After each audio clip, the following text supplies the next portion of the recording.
It's time. It's time to complete the final and biggest leg of the Atlantic crossing. As we prepare to embark on this final leg, our nerves are tingling. Oh my god! I know. Just like in shock, seriously. Especially with a looming forecast that's making us question our decision. Do we set sail amidst a crowd of fellow voyagers, or hold back, risking a solitary journey with uncertain weather ahead? Well, now as we create this episode after time has passed, we probably have the answer to that question. We can't promise dreamy vibes in these episodes, but we invite you to join us. Things are taking a little bit of a turn for the worse. Oh my god. The autopilot has stopped working. And truly immerse yourself in the raw reality of ocean life. This experience pushed our limits and stands as one of the most profound chapters of our lives so far. Hey. Hey, do you come here often? Sometimes, yeah.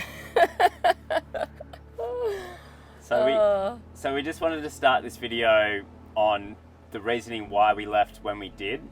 We shadowed the Viking Rally from the Canary Islands to Cape Verde, and the plan was to shadow the Viking Rally from Cape Verde across to, I guess, where we landed in Barbados. The reason for that was safety in numbers. You know, hopefully there'd be a boat close to you if something bad were to happen.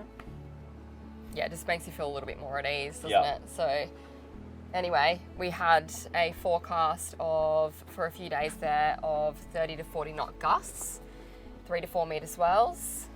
And Sketchy weather. yeah, we were Sketchy-ish. feeling it wasn't like enough to just definitely go, there's no way we're not going. Yeah. Because you've obviously got to have a happy medium between having enough wind and too much wind, and it wasn't like the whole time is going to be that strong. So it was just something that we were potentially going to have to deal with. But we were feeling really uneasy about going. It is quite a strong forecast. It's not something, it's weather that we've been out in before, but crossing the ocean and being mid-ocean in that kind of weather is a whole nother thing. There's no turning around. Yeah, that's the thing. It's like, even when you're a few days in, it's still, you can turn around, but then you're going to be beating into the wind because you're going to be going upwind, so it's going to feel so much worse as well. So yeah, anyway, we felt quite uneasy about going, and then the Viking Rally all had discussions, and basically some of them decided to go, some of them decided to wait. Our friends Bree and Pat, who are part of the Viking Rally, had a weather router who helps actually the other big rally that goes across with the weather. So really, really good with Atlantic weather. And he basically said, you'd be stupid not to go. It's going to be, a quick, sporty sail. You're going to have good conditions. We'll be strong, but you'll be fine, kind of thing. And so, yeah, we decided that we would go, even though we felt a little bit, like our gut feeling felt a little bit funny about it. Anyway, we hope you enjoy the episode. We'll have to fill in a few gaps because we had quite a lot of dramas, and unfortunately, when there's just two of us and shit hits the fan, there is no way that we can film it, unfortunately. So the last thing you think about is to pick up the camera and film it. Even if we thought about it, we just didn't have the hands to even do it. When things happen that suddenly and the exhaustion kicks in as well, it's literally the last thing you're thinking about. You are thinking about surviving out there, honestly. So yeah, we're going to be filling in a few gaps for you today, but we hope you enjoy what we did film, and we'll do a bit of storytelling for the rest. It's going to be a wild ride. Marina Mindelo, this is sailing vessel Escapade, over. Could we please have assistance to exit the dock? We are berth number 5. Thank you, over. We have over 2,000 nautical miles to go till we see sight of land again. That feeling is really just starting to sink in now. How you feeling, darling? Yeah, I'm super nervous. I think it's understandable. We've got strong winds. Oh, Lulu! Let's get these lines sorted and these fenders in while we're just waiting, I reckon. Okay. Really hear it. Yeah, they're over there near them. Oh, we didn't even give Vic and Brent a hug. Woo! The Atlantic crossing kind of becomes a normal thing to do when you surround yourself with so many other cruisers embarking on the same journey. But when talking to friends and family, we're reminded of how wild and crazy it is to cross an ocean. We're just two regular people who began sailing just 2.5 years ago, and now we're about to cross the second largest ocean in the world. Oh, it's happening. I actually can't believe it. What are we doing? I can't believe we're about to cross the Atlantic Ocean. It's just, all the emotions are running now. I'm like, oh my God. I know. Just like in shock, seriously. Oh, we had a really good little send off. Our friends came with the foghorn, and then our other friends in the anchorage blew their foghorn. It seems to be a bit of a tradition here, so that makes you feel a little bit special and gets your heart going. So yeah, we're just trying to clean up the lines and the fenders and all of that, and then we'll get the sail up before we get out where it's a bit more rough. But I think we're going to go south of the island next door. Is that right? So it should be pretty protected from the swell for a tiny bit anyway. Yeah. It's still going to be gusty out there, so I think there's a lot of wind coming through this channel here. yeah, it's like probably accelerating through here, hey? Jeez, it's looking horrible already.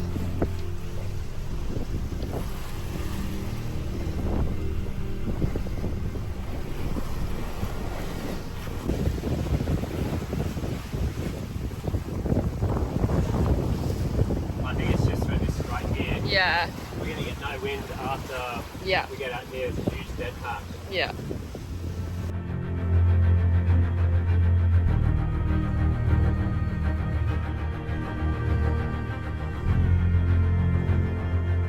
Alright, so that island you can see dead behind me, and that is the last bit of land we are going to see for at least the next 2 weeks, which is crazy to think about.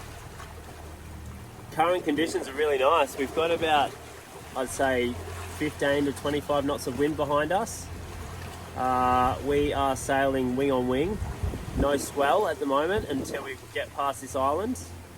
So there's another island to our starboard side, and supposedly when you start getting to the end of this island there's a huge wind shadow, so we're trying to go as far south as possible so we escape the wind shadow and also the strong wind. So we're going to do it basically like this to get to the Caribbean. Hopefully it's not as strong as forecasted, because yeah, we're in for a real rough ride if so. Oh yeah! Oh. We've already made some really solid ground. We've been going like 7 to 8 knots the whole way so far, and we haven't even hit the strong stuff yet. Insane. Hopefully the swell is nice to us.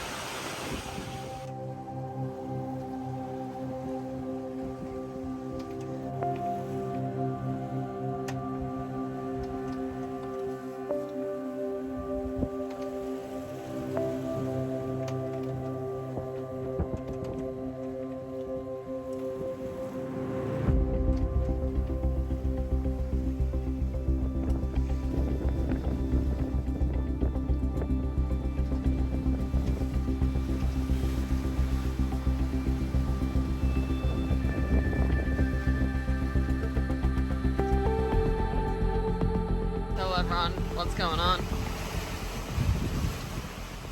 Well, We're hooking it, aren't we? we're sailing on a 250 heading, so it's about 30 degrees away from where we want to go, the heading, because there is a wind band of 40 knot winds that we're just trying to avoid.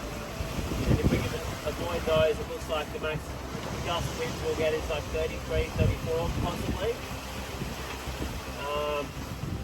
So yeah, we're sailing along quite nicely now. The swell is picking up and it's pushing us around a bit, but it's okay. We're hooking it, aren't we? Yeah, we're doing between 7.2 and 8 knots right now. So good.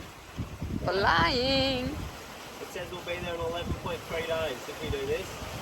If we average it, yeah. Which is absolutely nuts. I don't know anyone that's done it in that quick.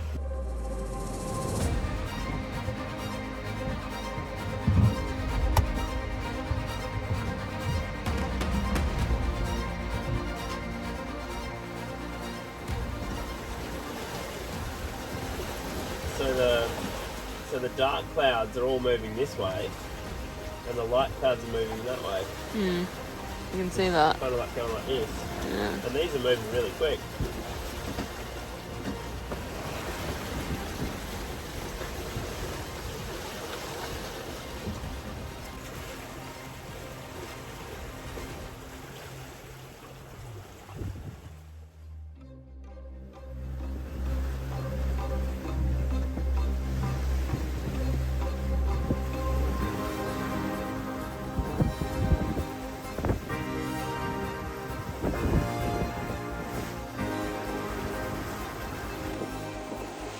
Morning. Just woke up like an hour ago after having a sleep. We did shifts last night, obviously, but still doing naps on shift. But it's pretty hard to sleep. It's very rolly. Getting smashed around to the side and pushed around by waves. Very choppy out here, as you can probably hear. Just see if I can block the microphone a bit more. Yeah, but you kind of just get used to it, I guess. But yeah, it does look pretty horrible out here. The sun has just come out, which is nice, so hopefully the solar's getting a good charge, because we really need it now that we don't have the generator to back us up. Yeah, we're excited to check how many nautical miles we've done at 12 p.m, which will mean 24 hours, and see what our average speed is, so we'll come back to you.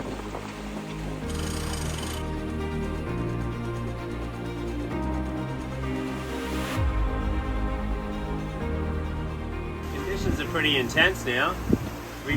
We pretty much had these conditions last night, except you couldn't see it. So It felt worse, well, I reckon. The sea state's definitely picked up, I think, in the last half an hour. We've got about, what, 20 to 25 knots, 26 knots. But we're hooking it though. We're going quick. We'll be there in, In like 10 and a half, 11 days or something. in 10 days, 3 hours. We kept going this speed. So I actually made some Atlantic crossing diaries, and basically I would recap what happened during the day and just write it down as it came out of my mind, how we were feeling, or how I was probably feeling more so. And yeah, we thought we'd share them with you guys just so you can get a feel for kind of what it was like out there, because unfortunately we didn't get to film everything. So this is day one, so from when we left at around 12 p.m. till 12 p.m. the next day, so the first 24 hours. And I titled it Feeling Anxious. Leaving Mindelo, Cape Verde, feeling very nervous and in a mad rush, as per usual. We had choppy seas and funneling wind between the two islands, and then later a wind shadow, just south of the most western island, for a couple of hours. So the sails were flapping around a bit. Then the wind and swell picked up around sunset as we passed the last island and came out into open water. We had consistent wind in the 15 to 25 knot range with gusts of up to 29 knots during the night. 2 metre seas, very messy and shoving us side on when stronger sets came through from the side, which weren't pleasant. But we were absolutely flying all night. We put a second reef in the mainsail and also reefed the head sail to make it more comfortable at around 9 p.m. We had lasagna for dinner, which was delicious, and such a good comfort food on nights like this. I had a flying fish fly straight past my head and land on the other side of the cockpit during the night. That was a close call to a smack in the head. We had a couple of boats level pegging us for most of the night. It's always a nice feeling to have others close by. We're heading southwest today and tomorrow to hopefully move away from some strong wind arriving on Friday, which was, I think, day 3. Also, the autopilot randomly stopped working this morning out of nowhere, and we accidentally jibed and turned back towards Cape Verde. Very smoothly, thank God. This has happened a couple of times before, and it had me worried our autopilot was broken. But all is good and it's working great. Touch wood. We do have a super reliable autopilot, it seems, compared to a lot of other boats. Oh... Nautical miles covered in 24 hours was 165 nautical miles. We had an average speed of 7 knots. Our top speed was 11.1 knots. Didn't get our top wind speed. Our course over ground was 245 degrees. Our wind angle was 100 to 120 degrees. Our swell angle was 90 to 100 degrees. We had 4 sail changes, lasagna for dinner, and caught 0 fish because we didn't have the rod out. We've reached the day where the wind and swell was potentially going to pick up. We were hoping we were making enough ground south to avoid the strong wind band due west of Cape Verde. It was later discovered that this wind band was actually connected to an upper level low, a low pressure system which is only really apparent higher up in the atmosphere, at around 3,000 metres above ground. Little did we know, this is where our problems would only just begin.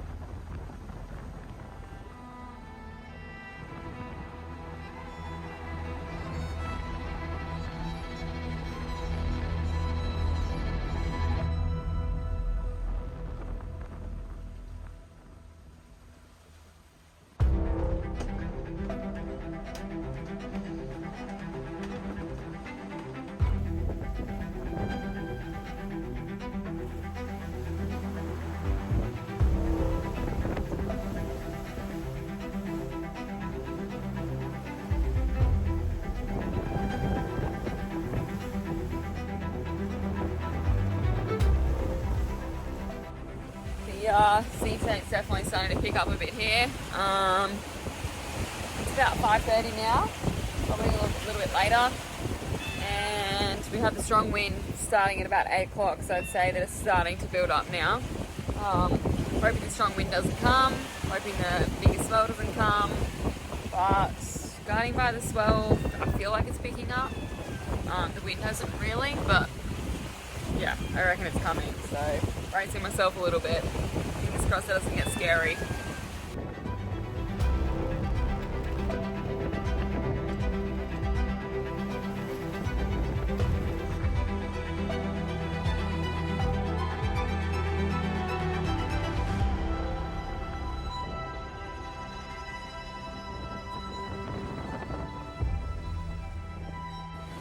Kind of top of about 31 so far. Really hoping for not much more. It's pretty spicy out here. Cockpit's been splashed a few times with a few rogue waves. Yeah, got all my wet weather gear on. I've flipped in for the life jacket. I'm just letting Jason rest, but he's just right underneath me in the room, so I can knock if I need him. And he keeps checking on me, but I flipped in. Yeah, it's a little uneasy going into the night like this, but anyway, fingers crossed. We have a problem. We've got water under here, which is extremely weird. Do we have water in the bilge? Yeah, just normal though, just up to the normal amount that it always sits.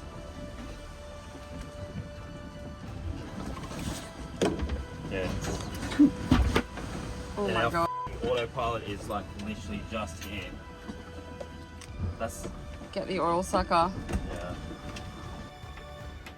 As a sailor, there's nothing more concerning than finding water infiltrating your boat without knowing its source. It's a problem that not only compromises the integrity of your vessel, but also poses a serious risk to your safety. Every drop of water inside the boat raises questions.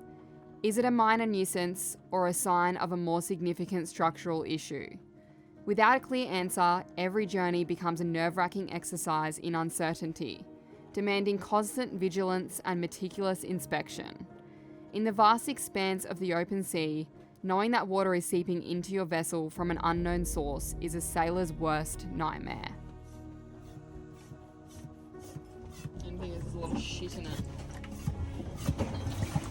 I should probably get the baler, wherever that is. I think it's in the dish bag.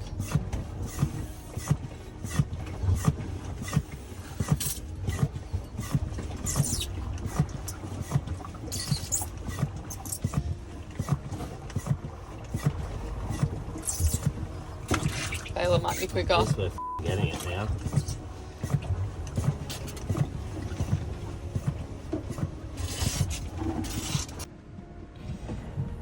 It's like 6 o'clock in the morning on day number 2, and oh man, it's been rough. We're both feeling very tired and a bit dishevelled. I've been out there for the last few hours while Jason tried to get some sleep inside, and we had gusts up to 36.5 knots. Got a top speed of 11.7 knots. That's our top speed ever, which is insane. The swell's big, pushing us around a lot, but we're surfing it as well. So yeah, we're going really quickly. But yeah, I was getting sprayed like with heaps of water when like a rogue wave would come and splash up all over the cockpit. The blanket I had out there ended up half soaked. Yeah, it's not very enjoyable. We tried to head south to get away from the worst of it, but we've basically had the worst of it.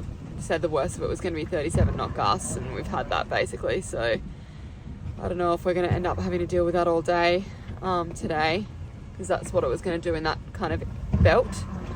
And yeah, we've got water coming in. We can hear it sloshing around, but like in the floor section that we can't get to unless we go, I guess maybe down the back of the boat through the gas locker and that, which there's no way we can do that while we're moving like this. So anyway, we're just mopping up. Like when the boat heels different ways, it comes to under the floorboard in this bedroom. So we're just cleaning it up about 1 litre an hour, hoping that no more is coming in, that we fix the issue. There was like a small hole in the boat where we wired the LED strip lights up. It had this like little cap thing over it, but we're hoping that's all it was. So we've plugged that up with this stuff called No Leak Hero. Or Leak Hero. Yeah, I guess we'll keep monitoring it. So fingers crossed we're not sinking. Yeah, I'll give you another update later on, but yeah, it's not very enjoyable at all. What a mission, eh? Water in the grid, hey? Nuts. That's completely my doing, so I'm very sorry for doing a half-assed job on the LED lights. Yeah, we should probably plug all the holes in our boat before we do an Atlantic crossing, eh? Idiots, hey? I'm not gonna lie, I'm trying to keep a positive mindset, but at the same time I need a vent. Last night was pretty miserable. And today the swell is still quite big. The one good part about it is we're going really nice and quick, so hopefully we'll get out of this area with all the strong wind quickly. Oh, we hit a top speed this morning. Yeah. Of 12.7 knots. 12.7, like only 15-20 minutes ago.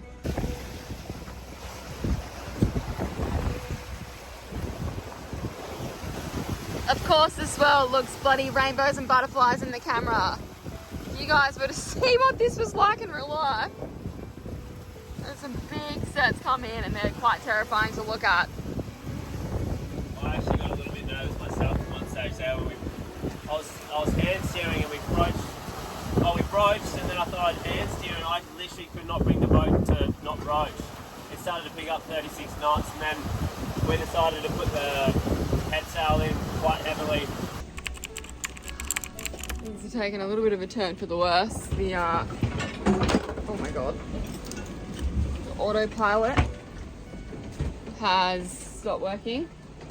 So I had to hand steer in 4 metre seas and up to 30 knot winds while Jason went down and had a look. Looks like the bolt has snapped, which has happened to us once before.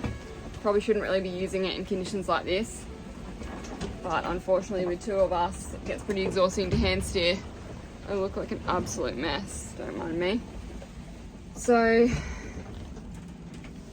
anyway, Jason tried to put the bolt on, but he couldn't get it on properly. And we don't want to use it now because in these conditions, because we